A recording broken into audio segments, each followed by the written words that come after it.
Another day, another oh I'm tired. This one wasn't my own fault though, for a change. I said yesterday I was tired, and I was. And then when it got to last night, I was really tired. I was sleepy go bye tired. Not I could do with a nap, not I'm a little bit, no, proper exhausted tired. And I could not sleep because of cramps and tremors, and no matter what position I tried to get myself in, it wasn't comfy. I could not find a comfortable way of sleeping. My arm was hurting. My arm and legs were both tremoring.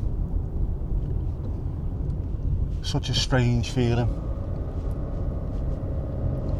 But I got there eventually. It does look nice. The greens always look greener.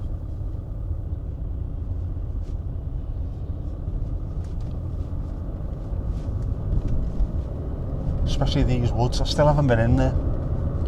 I need to get in there with the camera. Get some dappled sunshine. Test out the dynamic range on this Osmo Pocket 3. You're getting very technical, aren't you, Nick? Yes. I like the technical side of things. Despite the fact that I'm shite, I like knowing things. How many stops of dynamic range?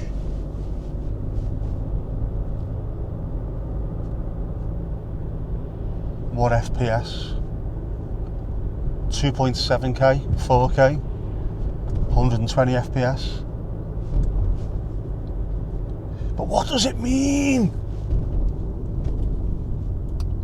It means buttery smooth. I fucking hate that. Buttery smooth. Buttery smooth slow motion and a blurry bokeh. What does it actually mean? Nothing unless you know what you're doing.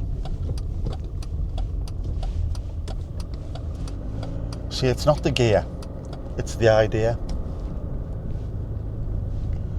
Doesn't matter how good your camera is, if you're a shit storyteller and a shit filmmaker, the final product will be shit. Like mine is. But it doesn't matter. Because the whole point of it is to get out of my system what is within it.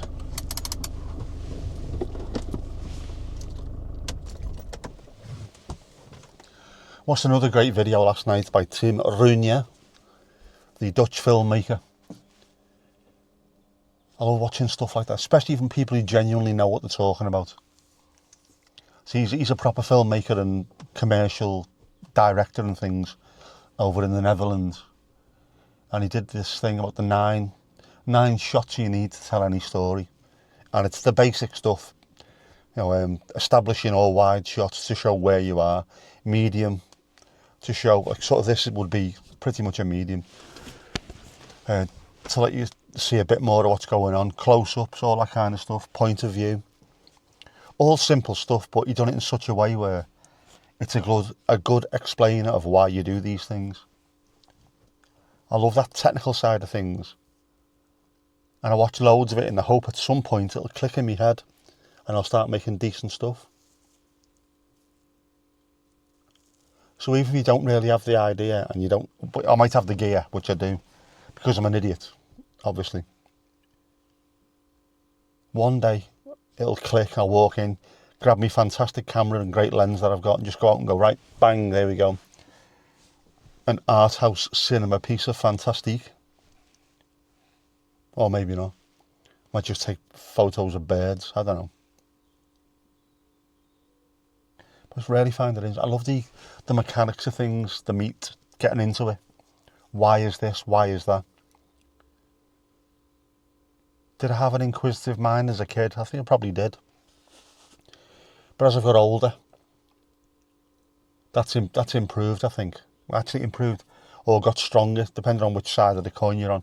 Has it improved or has it got worse? Do I look too deep into things?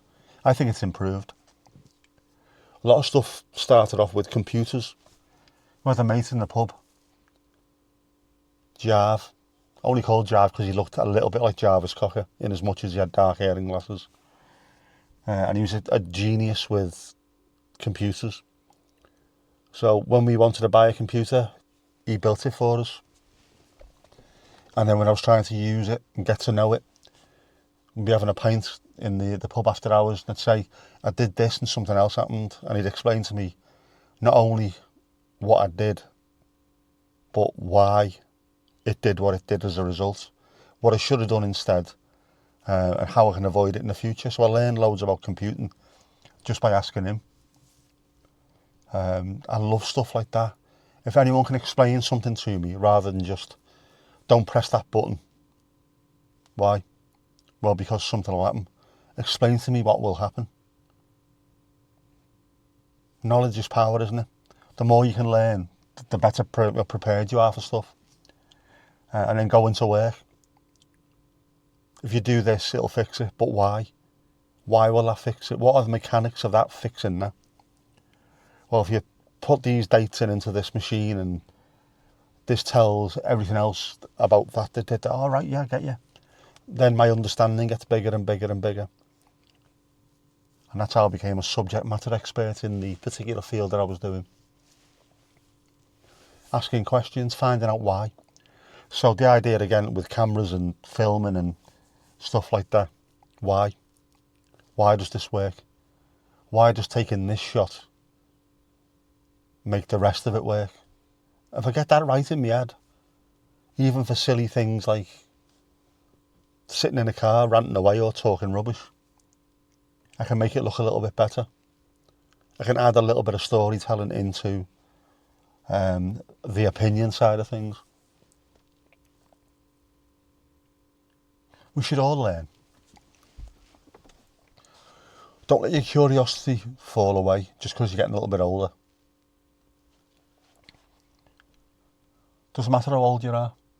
I mean, one of the things lately, because it's been VE Day and stuff like that recently, the anniversary of victory in Europe, the end of the war, they've been wheeling out all these old people that were around and about. Some of the people actually were involved in World War II, code breakers and things like that. And they're so bright. I mean, you see some old people nowadays and they just say, what's happened to you? Why are you so old?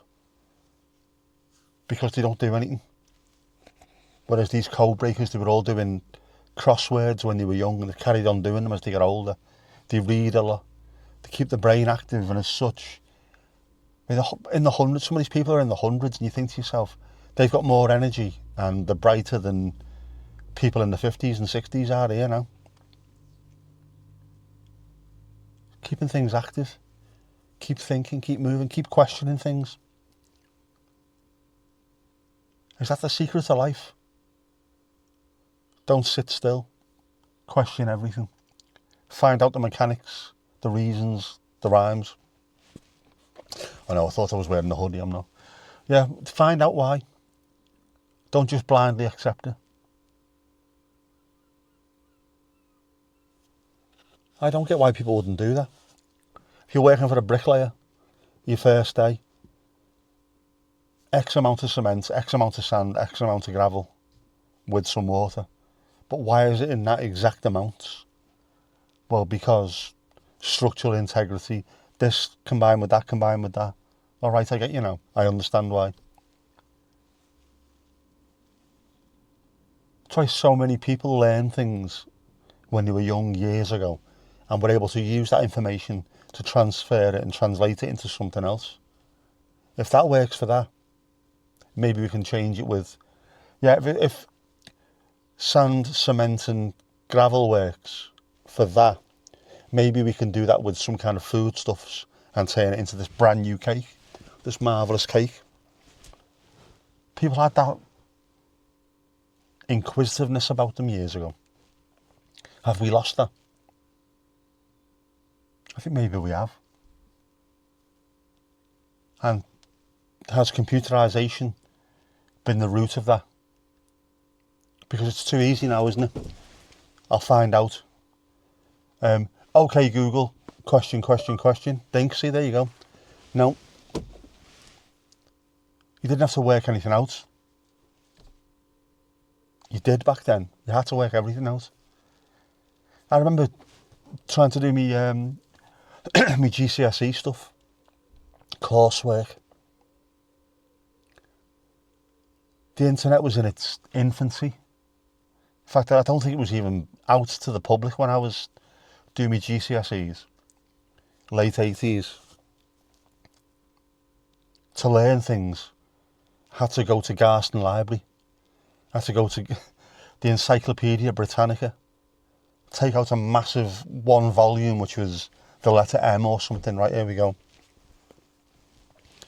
Look through it, take notes,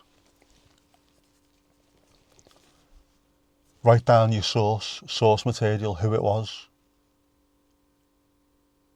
You don't get that anymore. And where does it go from here? Are people just going to start using ChatGPT to do everything? Go and do your revision.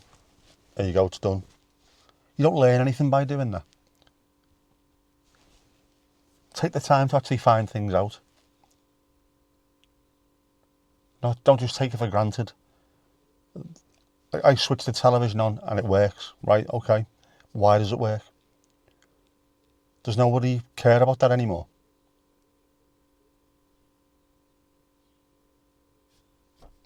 Weird. I love it. I love knowing things. It's not a bad thing, you know. Wanting to know how things work, wanting to know things, wanting to know knowledge. Which I know is a terribly clunky phrase, isn't it? I want to know knowledge. But I do. Play guitar. How does an electric guitar work? Why does it work? Well, I know because I found out, didn't I? You know, the electric pickups and magnets into a tube amp. How does a tube amp work? Learn all these things when you're young and you're interested in something. Well, I did anyway, and people of my age did. Will this generation actually care? I'm not sure they will. It'd be a shame that, won't it? I mean, genuinely.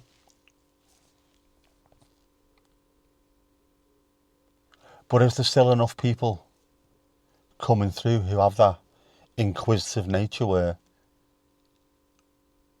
the next leaps forward in technology and advances in science and medicine and things like that will still happen? Must do, because it is still happening. We can't just have that over-reliance on AI and technology. We can utilise it. You can't use it as a crutch.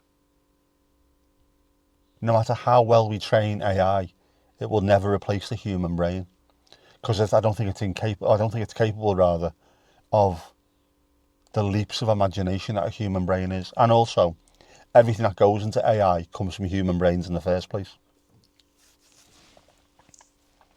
Which is why when you ask it a question, just put the question into Google nowadays. All it does is it gives you an answer. It's not necessarily the correct answer, it just gives you an answer. This question's been asked before, this is what the answer was. Yeah, but the person who answered it got it wrong. It can't tell the difference. It just sees, question, it was answered, therefore I'll provide it to you. As in, what do you want to know? Right, well, this could be the answer. I don't want to know this could be the answer. I want to know this is the answer. So don't rely on it. But if used correctly, AI can be an absolutely fantastic tool. I was talking about this last night on the stream. But you've got to know what to use and when to use it and how far to take it. And that's the difference. The human brain, we should know. We go up to that point and that's how we use it. From that point onwards, we have to move away from technology, use your actual brain, think about what's happening, interpret the data, and then make your little leap forward. And potentially at that point, you bring AI back into the equation and it takes you another step further forward. Just don't rely on it. And if you've got kids who are going to school at the moment, don't allow them just to rely on it to do the homework.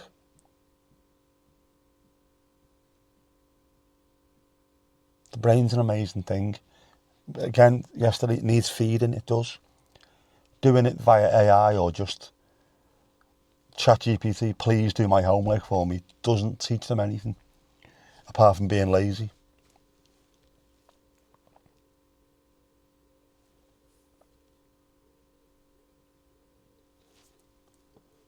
Never lose your inquisitiveness.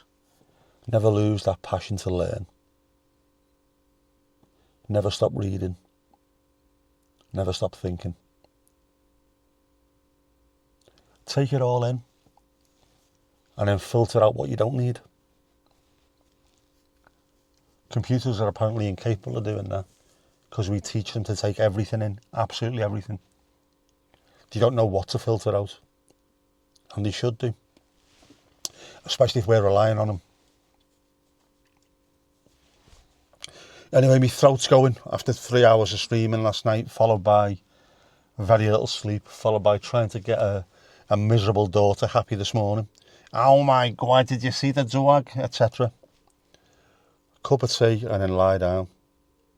See if I can get comfy this time. Hey, you're having that one, Dave? Right, I'll catch you later.